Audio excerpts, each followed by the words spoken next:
हर हर महादेव, जय भोलेनाथ। दोस्तों, गुरु जी की कथा सुनकर, जो पुरानी कथाएं हैं, अभी नई कथा तो उनकी शुरू नहीं हुई है। जैसा कि आपको मैंने अपने इससे पहले वीडियो में बताया कि उनके सिर पर होली के कार्यक्रम में किसी ने नारियल फेंका और जो उनके मस्तक पर लगा और उससे उनके ब्रेन में अंदर स्वेलिंग, सूजन आने से उनको अभी कथा करने का डॉक्टर ने सजेस्ट नहीं किया है। लेकिन हाँ, अब उनके स्वास्थ्य में ज़रूर लाभ हो रहा है और हो सकता है वो आगामी 29 अप्रैल से अपनी फिर से कथा शुरू कर पाएंगे। ये तो हुई गुरुजी की बात। जो गुरुजी अभी तो नई कथा तो कह नहीं रहे हैं, जैसा कि आपको मालूम है, सभी को मालूम पड़ चुका है ये बात। अब उनकी पुरानी कथा, उसमें से ऐसे उपाय जो जितनों ने किए सबको फ़ायदा हुआ। कभी आपको लगता है कि वैसे तो सभी को करना चाहिए, इसके लिए यानी ये आवश्यक नहीं है कि आपके घर में पितृदोष हो तभी आप ये कार्य करें, आपको लगता है तभी ये कार्य करें। हर व्यक्ति अपने घर में सुख शांति चाहता है, अपने घर में पैसा चाहता है, अपने घर में धन लक्ष्मी चाहता है, अपने घर के कोई भी सदस्य को बीमार अवस्था में देखना नहीं चाहता। यानी कुल मिलाकर ये मान लीजिए कि अब जो मैं आज उपाय बताने जा रही हूँ, बहुत सादा सा उपाय है, लेकिन जो बताने जा रही हूँ उससे ये जो सारी घटनाएं जो अनायासी आपके यहाँ होने लगती है, परिवार में होने लगती है।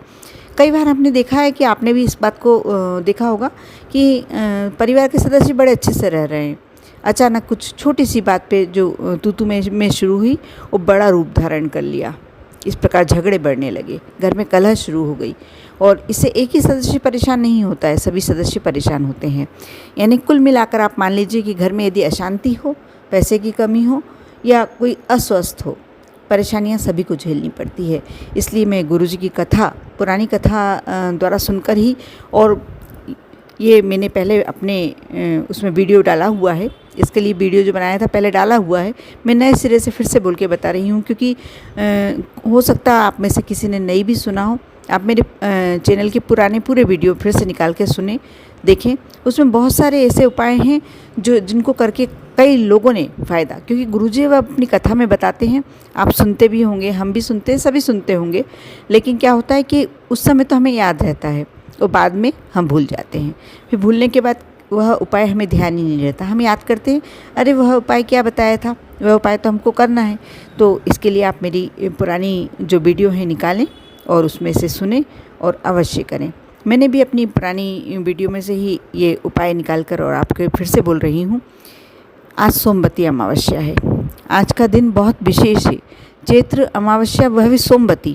आज के दिन आप यह उपाय कर लेते हैं, ये मानकर चलिए कि आपके घर में कोई भी समस्या, परेशानी, दुख, तकलीफ़ होने ही नहीं वाली, इतना विश्वास रखें।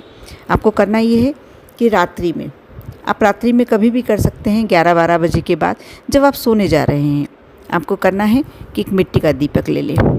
मिट्टी का दीपक कोरा होना चाहिए। आपको ये सब बात मालूम है। यदि हो सकता है कि अब आपके पास कोरा दीपक नहीं हो, जो उपयोग में ना लिया गया, जो उपयोग में लिया गया यदि वह दीपक भी है तो आप धो के और सुखाकर उपयोग में ले सकते हैं। आप करें, उसमें एक लंबी बाती लगा लें, उसको शुद्ध घी, बहुत ज़्यादा नहीं भरना है, सिर्फ बाती को गीली करना है, थोड़ा सा भरना है कि थोड़ी देर तक जलता रहे। आप जहाँ पानी रखते हैं, यदि आरओ लगा है, मटका रखा है, जो भी, उस स्थान को परिंदा कहते हैं। ये सब आपको शायद मालूम होगा, नहीं मालूम तो जो प्लेटफॉर्म पर आपने एक स्थान बना के रखा होगा या किचन में एक स्थान ऐसा रहता है जहाँ हम पानी रखते हैं। कई घरों में वहाँ आरओ लगा होता है, कई घरों में हंडा रखा होता है या कई घरों में मटका रखा होता है। स्थान वही परिंदा कहलाता है।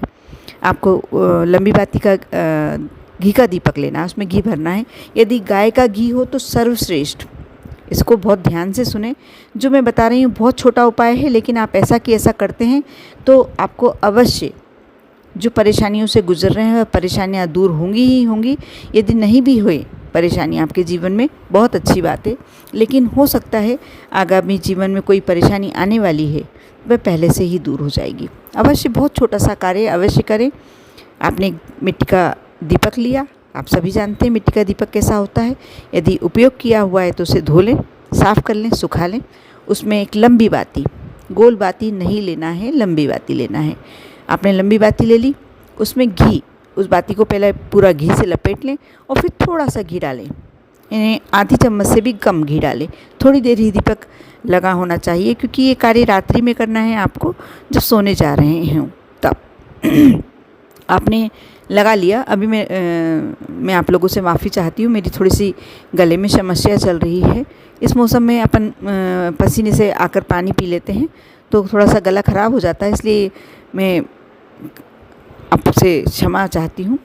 हाँ, आपने दीपक में लंबी बाती लगा ली और थोड़ा सा घी डाल दिया। आपको ये करने के बाद जहाँ आप परिंदा है वहाँ थोड़े से अक्षत साबुत चावल के दाने रखेंगे, उस पर ये दीपक रखेंगे और उसे प्रज्वलित कर देंगे। जब आप सुबह उठेंगे, जब दीपक पूरा जल चुका होगा, उसमें से जो बाती का जला हुआ अवशेष बचा होगा और जो उसको दीपक को उठाने के बाद जो चावल के दाने बचे होंगे, आप उसे ले जाएं कोई भी पीपल के वृक्ष के नीचे, कोई भी बरगद के वृक्ष के नीचे।